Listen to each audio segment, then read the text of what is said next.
England में एक train चला करती थी और यह ट्रेन खासतौर पर एक मेल ट्रेन थी। इसमें डाक वाक इन सारी चीज़ें जाया करती थी, द रॉयल ट्रेन। और इत्तेफाक से इसी ट्रेन में एक डाके की प्लानिंग होती है। अब सवाल यह है कि एक मेल ट्रेन जिसमें डाक विभाग है, पोस्टल सर्विस, वो सारी चीज़ें जा रही हैं, उसमें आप डाका मार के क्या करेंगे। लेकिन जिस गैंग ने इस रॉबरी की प्लानिंग की, उसे एक इनसाइडर से पता चलता है कि 7 अगस्त 1963, 7 अगस्त 1963 को इस डाक विभाग की गाड़ी में करीब 128 बॉक्स होंगे और उसमें छोटे छोटे नोट होंगे, करेंसी लंदन पहुंचेंगे। इसलिए कि मार्केट में, बैंक में, हर जगह करेंसी की कमी हो गई, तो लोगों को और दिक्कत ना हो, तो उसके लिए इसी ट्रेन के ज़रिए 128 बॉक्स में लगभग 2.6 मिलियन पाउंड, उस ज़माने में, आज के ज़माने के हिसाब से जोड़ें तो कहते हैं कि लगभग 300 करोड़, तो उस ट्रेन में रखी गई। और उस ट्रेन में रखा नहीं जाना था, रखी गई। अब एक ट्रेन के अंदर अचानक डाक विभाग और पोस्टल सर्विसेज की चीज़ें, तार, खत है, और उसी ट्रेन में 128 बॉक्सेस जिसमें पाउंड्स भरे हुए हैं, करीब 300 करोड़ के। इसकी जानकारी रॉबर्ट्स को कैसे हुई? ये पूरी साजिश रचने में कई दिन लगे। इस साजिश को रचने के लिए कहते हैं कि गॉर्डन गुडी नाम का एक चोर, जो इंग्लैंड में था, छोटे मोटी चोरियां क्या करता था, अपने गैंग चलाता था। उसके साथ उसके 3 और दोस्त थे, बस्टर एडवर्ड और एक ब्रूस रेनॉल्ड। तो लोग चोरी चकारी किया करते थे। फिर इसके बाद इन्हें पता चला कि यार कुछ बड़ा हाथ मारते हैं। तो इन्हें पता चला कई बार यह है कि जो ये ट्रेन है, इस ट्रेन में पैसे आते हैं, लेकिन कब आते हैं किसी को मालूम नहीं। तो अब कैसे डाका डाला जाए, क्योंकि डेट तो पता नहीं है और किस दिन ये ट्रेन में चलेगी, कुछ भी पता नहीं है। अब इन्होंने वहीं से प्लानिंग शुरू की। इन्हें इस चीज़ के लिए 2-3 लोग चाहिए थे। सबसे पहले तो इन्होंने कुछ ऐसे लोगों को चुना जिनका ट्रेन की रॉबरी में एक्सपीरियंस रहा हो। ढूंढते ढूंढते 3-4 लोग इनको मिल गए, तब ये 6-7 की टीम बन गई। फिर कुछ और लोगों को ढूंढा। अब उस रॉबरी के लिए अलग अलग डिपार्टमेंट के एक्सपर्ट चाहिए थे। तो ये रॉबरी ऐसी थी कि इसमें सिर्फ एक्सपर्ट्स की ज़रूरत है। तो उन्होंने एक वो जो ट्रेन को ड्राइव कर सके, पुराना एक ड्राइवर उन्होंने ढूंढा, उसको अपने साथ शामिल किया लालच देकर।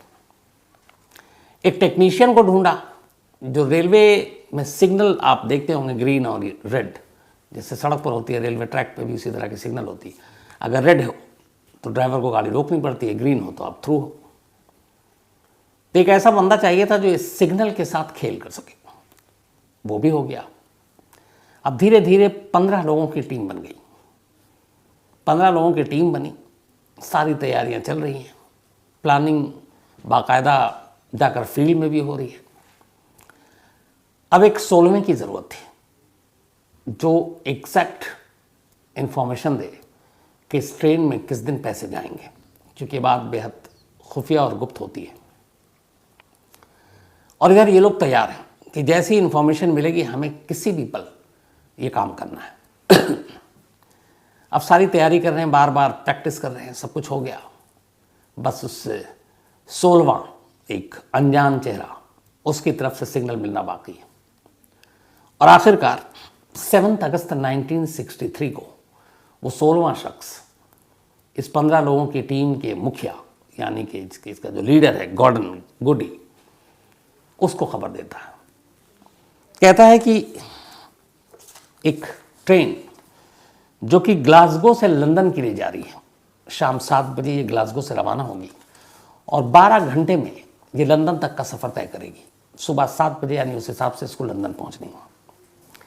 12 घंटे के इस सफ़र में इस ट्रेन के अंदर बहुत से डाक विभाग की चीज़ें होंगी और उसी ट्रेन में जो डाक विभाग, कुल 12 इसमें कोच थे, 12 डब्बे।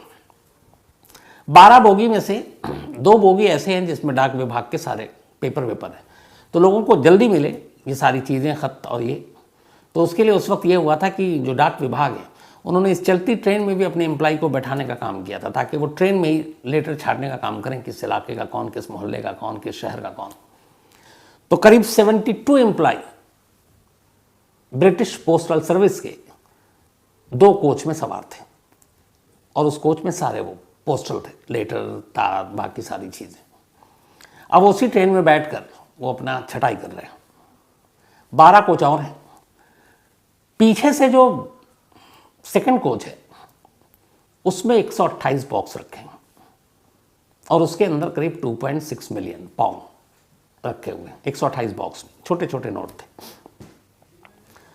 और वो इस तरीके से रखा गया कि किसी को शक भी ना हो कि कुछ इंपॉर्टेंट चीज़ जा रहा है। बस उसमें लॉक लगा हुआ है, बॉगी के अंदर वो सारे पैसे हैं, 2 बॉगी में इधर एम्प्लॉय बैठे हुए हैं, रेलवे के कुछ स्टाफ है। अब ट्रेन ग्लासगो से चल पड़ती है। 7 बजे ट्रेन रवाना हुई। अब सुबह 3 बजे का वक्त आ गया।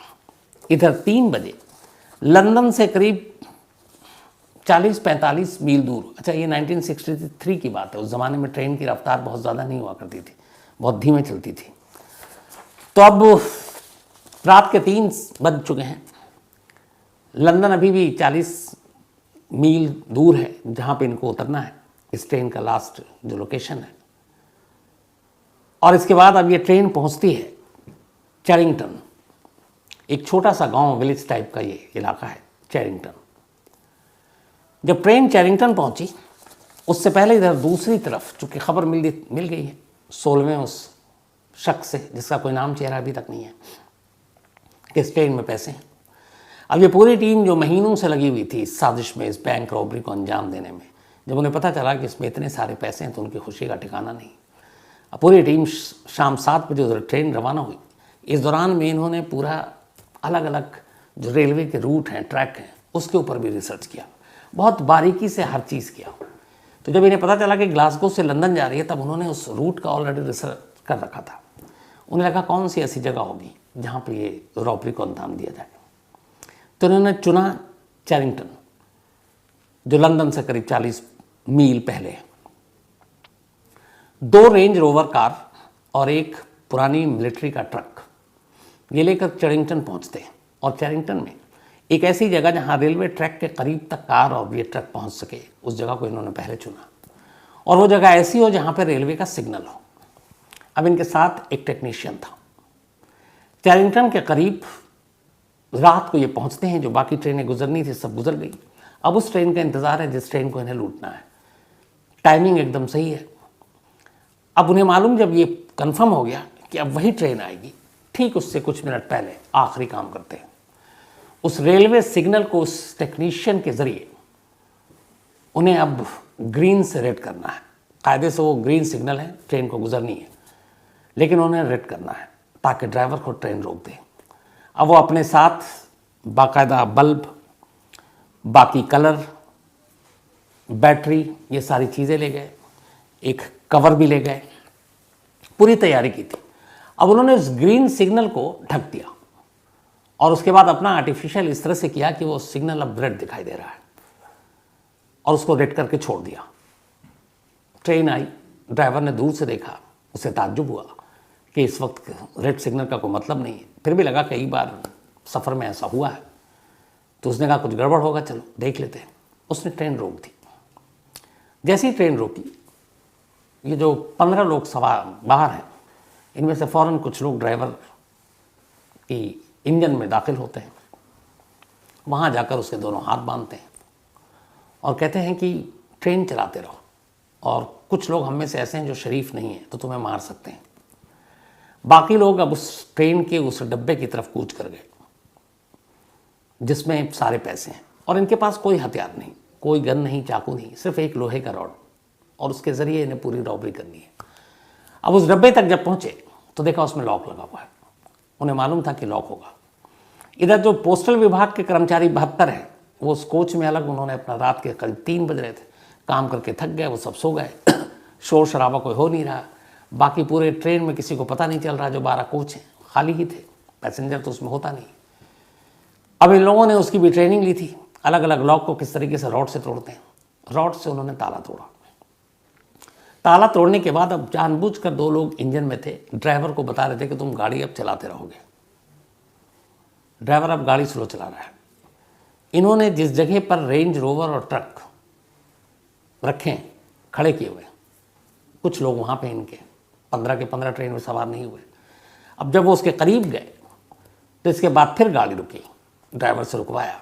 अब उसके बाद इन्होंने एक ह्यूमन चेन बनाया, उस बॉगी का वो खोला, उसमें से एक एक बॉक्स एक दूसरे को बढ़ाता ट्रेन से नीचे, वो तीसरे को चौथा, और वो एक एक करके ट्रक और रेंज रोवर में वो सारे बॉक्स रखते गए। 128 बॉक्स, 15 मिनट टोटल वक्त लगा। सारे बॉक्स को निकाल लिए, उसका ड्राइवर को कहा कि अब तुम जाओ। ड्राइवर चला गया, सारे बॉक्स लेकर ये लोग निकल लिए। इसके बाद ड्राइवर्स ने अलार्म बजाया।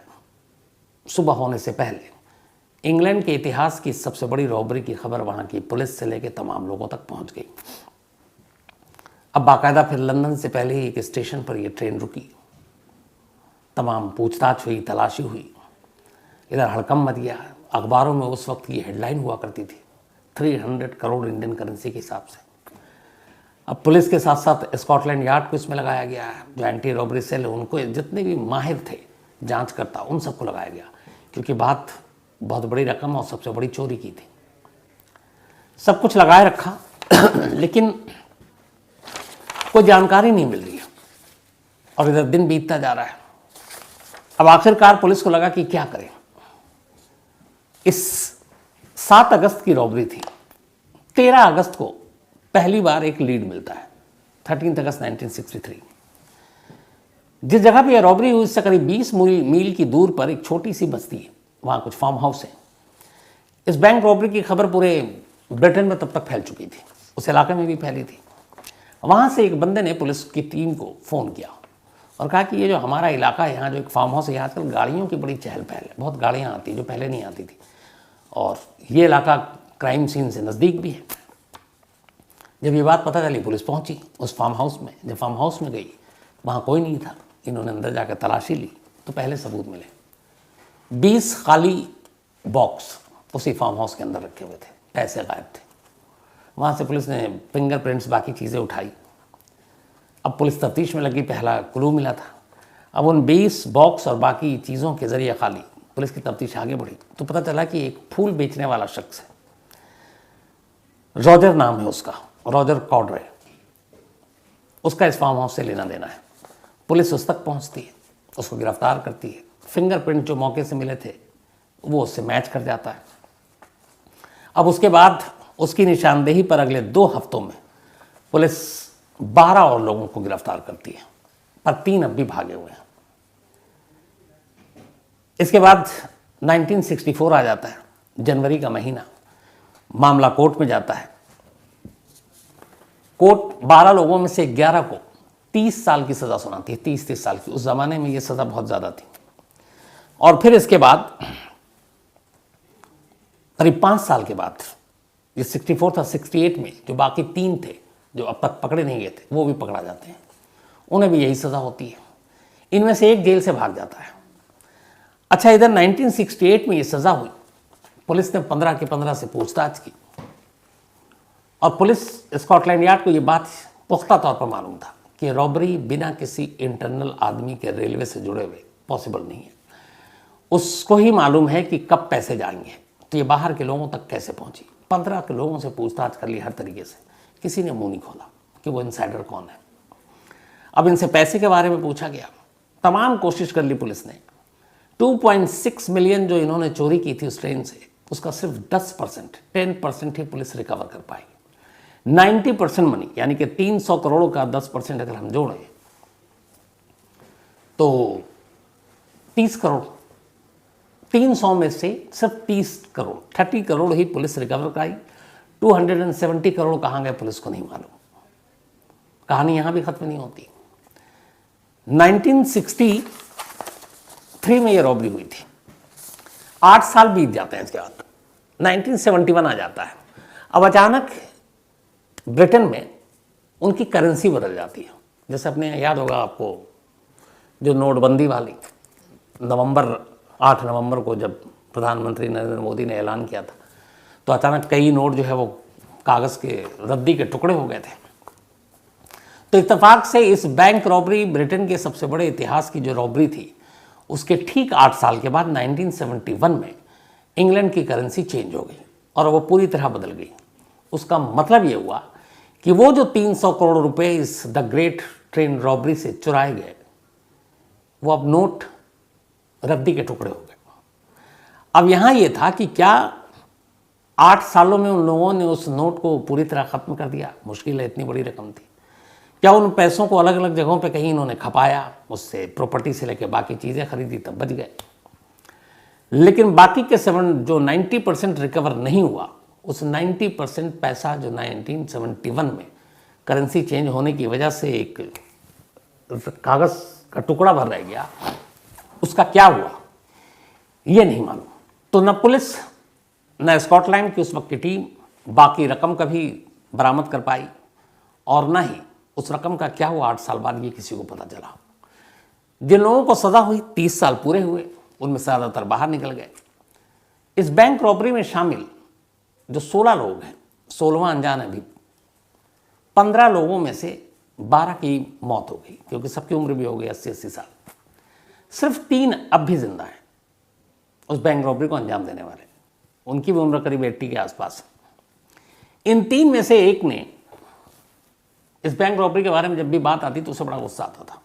तो लोग अपनी अपनी कहानियां सुनाते थे, वो कहता था हमने ऐसे नहीं किया। लेकिन हर कोई ये मानता था कि इसमें कोई एक इनसाइडर है जो रेलवे का है। वो कौन है?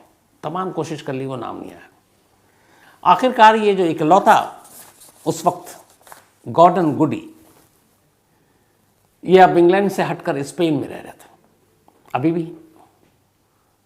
तो फिर एक चैनल ने अप्रोच किया और कहा कि हम एक पूरी डॉक्यूमेंट्री बनाएंगे इस द ग्रेट ट्रेन रॉबरी पर, जो कि ब्रिटेन के इतिहास की सबसे बड़ी रॉबरी है, शायद दुनिया की ट्रेन के हिसाब से, रकम को देखते हुए। तो गॉर्डन गुडी ने कहा ठीक है, मैं सारी बातें बताने को तैयार हूं। डायरेक्टर प्रोड्यूसर से शर्त एक थी, तुम उस इनसाइडर का नाम बताओगे, तब तो फिर डील है। अब तक 51 साल हो चुके थे, वो 16वां कौन था कोई नहीं जानता था। और उसकी वजह ये थी कि 16वां जो था उससे वादा किया था इन सब ने कि चाहे कुछ आ जाए, कैसी भी आँच आए हम पर, हम तुम्हारा नाम डिस्क्लोज नहीं करेंगे, कभी नहीं बताएंगे कि तुम कौन हो। और वो रेलवे का ही था। 51 साल बीत गए। 51 साल के बाद अब गॉर्डन गुडी से पूछा गया इंटरव्यू में कि आप नाम बताओ। पहली बार गॉर्डन गुडी ने उसका नाम बताया। वो रेलवे का ही एक एम्प्लॉय था। उससे पूछा गया कि 51 साल तक तुम खामोश रहे, अब उसका क्यों नाम बता रहे हो? ये तो एक, उसने ये भी कहा कि ये तो मतलब ट्रस्ट जो उसने तुम पे किया उसको तोड़ रहे हो, धोखा दे रहे हो। उसने कहा मैं जानता हूं, इसीलिए हम 51 साल तक मैंने कुछ नहीं बोला, ना मेरे किसी साथी ने कहा। अगर वो जिंदा होता तो शायद मैं उसका नाम आज भी नहीं लेता, लेकिन वो अब जिंदा नहीं है और इसीलिए उसके नाम को खोल रहा हूं। 51 साल बाद एक इंटरव्यू में उस शख्स का नाम लिया गया और तब जाकर पता चला कि वो रेलवे का इनसाइडर कौन था। लेकिन अब पुलिस कानून कोई कुछ नहीं कर सकता था, क्योंकि वो शख्स कुछ साल पहले ही मर चुका था। और जब ये रॉबरी हुई थी तभी उसकी उम्र करीब 45 साल के आसपास थी। तो उस रॉबरी को भी अब करीब 50-53 साल हो गए, तो उम्र ज़्यादा थी। और गॉर्डन गुडी को मालूम हुआ था कि उसकी डेथ हो गई है, तब उसने फिर ये नाम का खुलासा किया। तो आज भी इस रॉबरी में शामिल जो लोग जो पैसे चुराए, उन पैसों का ज़्यादातर क्या हुआ 90% का पता नहीं। और ये केस हमेशा ब्रिटेन की हिस्ट्री में याद किया जाता है। उसकी वजह ये भी है कि 2 चीज़ें थी, एक इतनी बड़ी रकम कभी चोरी नहीं हुई, दूसरा जिस तरीके से सज़ा सुनाई गई थी उस वक्त, उससे बड़ी सज़ा और उस वक्त शायद नहीं थी। और न्यूज़पेपर आ चुका था तो बड़ी बड़ी हेडलाइंस हुआ करती थी। तो कहानी में आज इतना